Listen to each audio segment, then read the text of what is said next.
ವಿದ್ಯಾರ್ಥಿಗಳೇ, ಒಂದು ಮಾದರಿ ಕೊಡ್ತದೋ ಮಾಡ್ರಿ.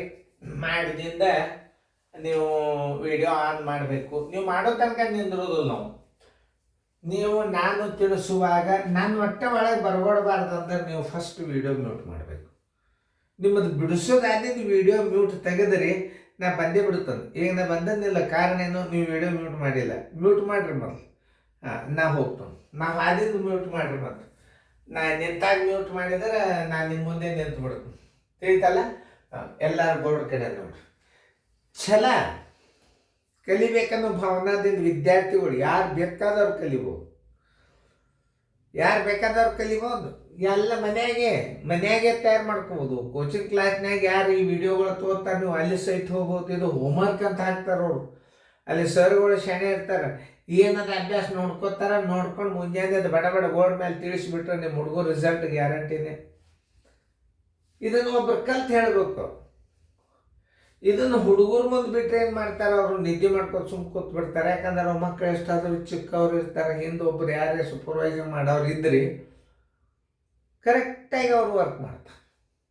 ಇದಕ್ಕೆ ಹುಡುಗರು ಅಂದರೆ ಒಬ್ರು ಕೂಡಬೇಕು. ಶಾಲ್ಯಾಗ ಸರ್ಗಳು ಕೂತಿರ್ತಾರೆ, ಮನ್ಯಾಗ ಪೇರೆಂಟ್ಸ್ ಕೊಡ್ಬೇಕು. ಒಬ್ರು ಯಾರಿಗೆ ಕೂಡಬೇಕು? ಹುಡುಗರಿಗೆ ಇಂಡಿಪೆಂಡೆಂಟ್ ಆಗಿ ಬಿಟ್ಬಿಟ್ರೆ ಗೇಮ್ ನೋಡ್ಕೊತ ಕೂತ್ಬಿಡ್ತಾರೆ. ಇದು ಎಲ್ಲರ ನಿಮ್ಮ ಮಕ್ಕಳ ಭವಿಷ್ಯದ ಜವಾಬ್ದಾರಿ ನಿಮ್ಮದು ಅದ, ಶಿಕ್ಷಕರದು ಅದ. ನಾ ಏನೋ ಒಂದು 30 ವರ್ಷ ಕಲಿಸಿದ್ದು ವಿಡಿಯೋ ಮಾಡಬೇಕಂತ ರಿಟೈರ್ಡ್ ಟೀಚರ್ಗಳು ಮತ್ತು ದೊಡ್ಡ ಪ್ರಿನ್ಸಿಪಾಲ್ರು ಸಹಿತ ಹೇಳ್ಯಾರ. ನವೋದಯ ಪ್ರಿನ್ಸಿಪಾಲ್ರು ಸಹಿತ ಈಗ ಮೈಸೂರವ್ರವರು ಅವರು ಹೇಳ್ಯಾರ. ನೋಡ್ಯಾರ ಯೂಟ್ಯೂಬ್ದಾಗ ಅವ್ರು ನಮ್ಮ ಅಭ್ಯಾಸ ಭಾಳ ಸೈಲೆಂಟಾಗಿ ತಿಳಿಸಿ ಹೇಳ್ತೀರಿ ಸರ, ನಿಮಗೂ ಗುರುತಾಗ್ತದ. ಈ ಗಣಿತವನ್ನು ರೀತಿ ಪ್ರಕಾರ ಕಲಿಬೇಕು. ನವೋದಯದಾಗ ಹೆಂಗೆ ಕಲಿಬೇಕು? ಆ ತೀರಾ ಶಾರ್ಟ್ ಮೆಥಡ್ ಮತ್ತು ಅವು 3 ರಿಂದ 4 ವಿಡಿಯೋ ಕ್ಲಾಸ್ ಆಗ್ತಾವೆ. ನೀವು ಬಾಯಲ್ಲೇನೆ ಉತ್ತರ ಹಾಕೋದವು. ಅವು ಈಗ ನಾ ಹೇಳೋದಿಲ್ಲವು. ಅವು ಹೇಳಿಬಿಟ್ರೆ ಕೆಲಸ ಮುಗಿತಿದ್ರೆ ನಾನೇ ಸುಮ್ಮ ಲೆಕ್ಕ ಮಾಡಿದಂಗೆ ಆಗ್ತದೆ. ಯಾರಲ್ಲೇ ರೀತಿ ಗೊತ್ತಿರ್ತದ, ಯಾರ ರೀತಿ ಪ್ರಕಾರ ಗಣಿತ ತಿಳ್ಕೊಂಡು ಕಲಿತಾರ ಅವ್ರಿಗೆ ಟ್ರಿಕ್ಸ್ ತಾವೇ ಬರ್ತಾವೆ. ಇದು ಶತಶುದ್ಧ 100% ಸತ್ಯ. ರೀತಿನೂ ಕಲಿಬೇಕು, ಆಮೇಲೆ ಫಾಸ್ಟ್ ಮೆಥಡ್ ಕಲಿಬೇಕು. ಟ್ರಿಕ್ಸ್ ತಾವೇ ಬರ್ತಾವೆ. ನೋಡಕ್ಕಂತ ನೀವು ನಾಳೆ ಫೆಬ್ರವರಿ ಒಳಗೆ ನೀವೇ ಸ್ವಂತ ಆಗ್ತೀರಿ ಟ್ರಿಕ್ಸ್ಗಳನ್ನು ನೋಡಿ. ಈಗ ಎಷ್ಟು ಈಗ ಅಗಾಳಕ್ಕಿಂತಲೂ ನಿಮಗೆ ಈಗ ಶಾರ್ಟ್ ಮೆಥಡ್ ಅಂದರೆ ಕೆಲವೊಂದಿಷ್ಟು ಸಂಗತಿಗಳನ್ನು ನಾವು ಕಡಿಮೆ ಮಾಡಬೇಕಾಗ್ತದೆ. ಸಂಬಳ ಎಷ್ಟು ತಿಳ್ಕೊತೀರಿ? 100 ಅಂತ ತಿಳ್ಕೊರಿ. ಏನದ ಮೇಲೆ ಸಂಬಳದ 100 ಸಂಬಳ ಇದ್ದಾಗ 5.1 ಹೆಚ್ಚಳ. ಏನು? 100 ಸಂಬಳ ಇದ್ದಾಗ 5.1 ಇದ್ದದ್ದು 2 ಇಲ್ಲಿ 10 1 11 ಹೆಚ್ಚಳ. ಡೈರೆಕ್ಟ್ 100 ಸಂಬಳ ಇದ್ದಾಗ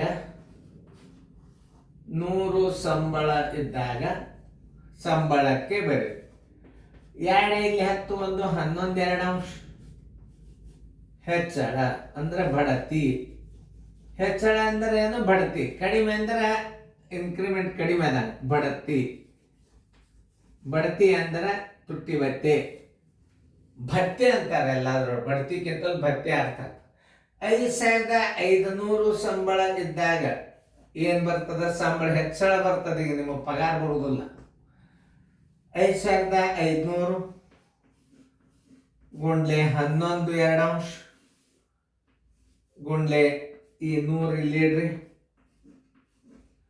ಇದು 2 0 ಹೋದು ನೋಡ್ರಿ. ಈಗ ಏನಾಯ್ತು? 11 ಗುಣಾಕಾರ ಮಾಡಿದರೆ ಹೆಂಗೆ ಮಾಡಬೇಕು ಅನ್ನೋದು ಹೇಳ್ತಾನೆ. 11 5 55 ಕೈಲ ಬಂತು. 11 5 55 1 60.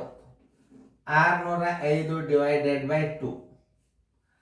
11 5 55 5. 11 5 55 60. ಈ 11ಕ್ಕೆ 55ಕ್ಕೆ ಗುಣಾಕಾರ ಮಾಡೋದೊಂದು ಹೊಸ ಟ್ರಿಕ್ಸ್ ತೋರಿಸ್ತಾನೆ ನೋಡಿ. ಯಾವುದೇ ಅಂಕಿಗೆ ನೀವು 55 ಗುಂಡ್ಲೆ 11 ನೀವು ಮಾಡಬೇಕಾಗ್ಯದ ನೋಡ್ರಿ. ಇದು ವೇದಿಕ್ ಮ್ಯಾಥ್ಸ್. ಇದು 55ಕ್ಕೆ ನೀವು 11 ಗುಣಾಕಾರ ಮಾಡಬೇಕಾಗ್ಯದ. ಏನೂ ಮಾಡಬೇಡ್ರಿ. ಈ 55ಕ್ಕೆ ಒಂದು ಪೂಜೆ ಕೊಟ್ಟು ಬಿಡ್ರಿ. ಇದನ್ನೇ ಒಂದು ಹಾಳೆ 55 ಕೂಡಿಸ್ಬಿಡ್ರಿ. 5 5 5 10 5 1 6. ಇದು ತಿಳಿತದ. ಗೆರೆ ಹಾಕಿದೆ, ಹಿಂಗೆ ಅಡ್ಡ ಗೆರೆ ಹಾಕಿದೆ, ಹಿಂಗೆ ಉದ್ದ ಗೆರೆ ಹಾಕಿದೆ, ಏನೂ ಇಲ್ಲ. 55 ಗುಂಡ್ಲೆ 11 ಇಟ್ಕೊಟ್ಟು 55ಕ್ಕೆ ಮುಂದೊಂದು 0 ಕೊಟ್ರೆ 55 ಹೊಳ್ಳಿ ಇಟ್ಬಿಡ್ರಿ. 605 ಆತು. ಇದು ಹೆಂಗೆ ಅಂತಂದ್ರೆ 10ರಲ್ಲಿ ಗುಣಾಕಾರ ಮಾಡಿದಂಗೆ ನೀವು 1ರಲ್ಲಿ ಗುಣಾಕಾರ ಮಾಡಿದಂಗೆ ಇಷ್ಟು ತಿಳ್ಕೊಂಡು ಬಿಟ್ರೆ ಸಾಕು. ಏನು ಜಾದು ಅಲ್ಲ, ಏನೇನಿದನ್ನು ಛೋ ಮಂತ್ರಗಾಳಿ ಅಂದೇನು ಯಾರೂ ಗಣಿತ ಮಾಡ್ಲಿಕ್ಕಾಗಲ್ಲ. ಅಟ್ ಬಾಯಲ್ಲಿ ಹೇಳಾರ್ದ ಮಾಡ್ತಾರೆ, ನಾ ಅಟ್ ಹೇಳಿ ಮಾಡ್ತೀನಿ. ಅವರು ಅದು ಹೆಂಗೆ ಮಾಡ್ತೀನಿ ಅನ್ನೋದು ಹೇಳಿ ಮಾಡಿದರೆ ನಿಮಗೆ ನೆನಪು ಉಳಿತದವು. ಏನೊಂದು 550 ಇಟ್ಟು 55 ಇಟ್ಟು 605 ಬಂತ ಆಯ್ತು. ನೀವು ನೋಡಿ ಅದು ಹೆಂಗೆ ಬಂತು ಅದು ಭಾಳ ಇಂಪಾರ್ಟೆಂಟ್. 55 ಒಮ್ಮೆ 10ರಲ್ಲಿ ಗುಣಾಕಾರ ಮಾಡಿದ 0 ಇಟ್ಟು, ಒಮ್ಮೆ 1ರಲ್ಲಿ ಗುಣಾಕಾರ ಮಾಡಿ ಇಟ್ಟುಬಿಟ್ಟು 605 ಬೇಕಾದಂಥ ದೊಡ್ಡ ಸಂಖ್ಯೆ ಇರಲಿ ಈ ಪದ್ಧತಿ ಮಾಡಿರಿ. ನಾವು ಈ 605 2ರಲ್ಲೇ ಭಾಗಿಸಿದ್ರೆ ಎಷ್ಟು ಹೆಚ್ಚಳಾಯ್ತು? 2 3 0, 2 2 ಮುಂದೆ ಎಷ್ಟು ಉಳಿತು? 1 2 ಅಂಶ ಅಂದ್ರೆ 50 ಪೈಸೆ ಆಯ್ತು. ಎಷ್ಟಾಯ್ತು? 302 ರೂಪಾಯಿ 50 ಪೈಸೆ ತುಟ್ಟಿ ಬತ್ತಿ ಆಯ್ತು. 302.50 ರೂಪಾಯಿ ಮುದ್ದಾಮ್ ದಶಮಾಂಶದಾಗ ಬರಲಿ ಅಂತ ಹಾಕಿದ್ನ. ಇನ್ನು ಬಡತಿಯ ನಂತರ ಅವಳು ಪಡೆದ ಸಂಬಳ, ಒಟ್ಟು ಸಂಬಳ ಬರಬರಿ ಶಾರ್ಟ್ ತೀರಾ ಕಡಿಮೆ ಹಾಕೋದು ಬರ್ತದ. ಒಂದ್ಸಲ ಸವಿಸ್ತಾರವಾಗಿ ತಿಳಿಸಿ ಹೇಳ್ತನು, ಎರಡನೇದಾಗಿ ಎಷ್ಟು ಬೇಕು ಅಷ್ಟು ಹೇಳ್ತಾನೆ. 5,500 ಮೂಲ ಸಂಬಳ, 5,500 ಮೂಲ ಸಂಬಳ,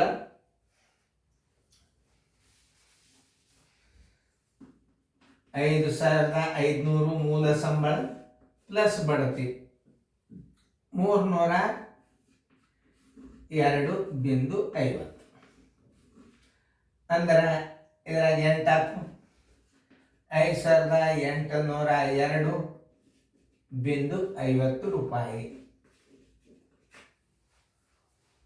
ಸಾಕು.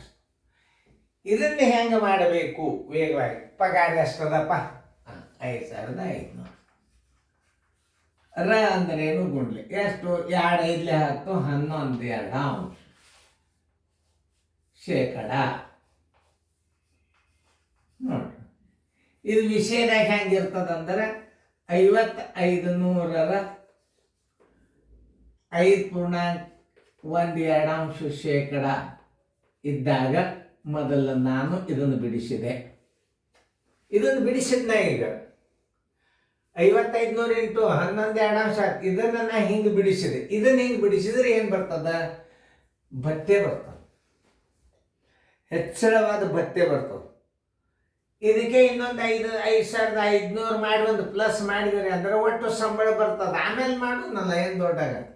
ಇವೆರಡು 0 ಇವೆರಡು 0 ಅದು ಬರೋಬ್ಬರಿ 605 2 ಬಂತು, 302.50 ಬಂತು.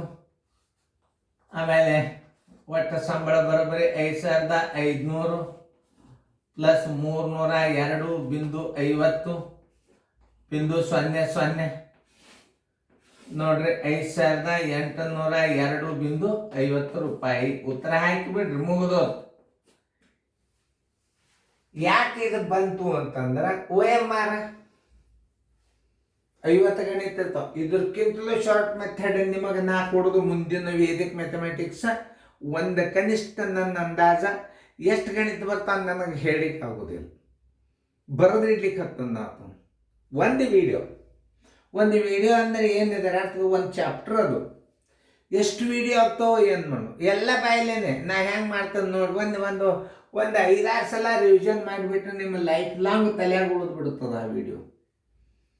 ಆದ್ರೆ ಈಗ ಅದನ್ನೇ ನಾ ಈಗ ಹೇಳಿಬಿಟ್ಟಂದ್ರೆ ನನ್ನ ಪುಂಗಿ ಬಂದು ಮಾಡ್ತೇನೆ ಹುಡುಗರು. ಯಾಕಂದ್ರೆ ನಾನೇ ಒಬ್ಬನೇ ರೀತಿ ಪ್ರಕಾರ ನಾನು ಉತ್ತರ ಬಂತ್ರಿ ಸರ್ ಅಂತ ಬಾಯದಿಂದ ಹೇಳಂತ ಹುಡುಗರು ಇರ್ತಾವೆ. ಅದಕ್ಕೆ ನಾನು ಭಾರಿ ಶಾರ್ಪ್ ಇರ್ತಾರೆ ಹುಡುಗರು. ಸರ್ ಇದ್ರ ಉತ್ತರ ಎಷ್ಟು ಬಂತರಿ ಅಂತ ಬಾಯದಿಂದ ಆನ್ಸರ್ ಮಾಡ್ತಕ್ಕಂಥ ವಿದ್ಯಾರ್ಥಿಗಳು ನಮ್ಮ ಕೋಚಿಂಗ್ದಾಗಿದ್ದರು. ಅದು ಖುಷಿ ನೆನಪಾಗ್ತದೆ. ಚೆನ್ನಾಗಿ ಬಿಡಿಸ್ಕೊಳ್ರಿ.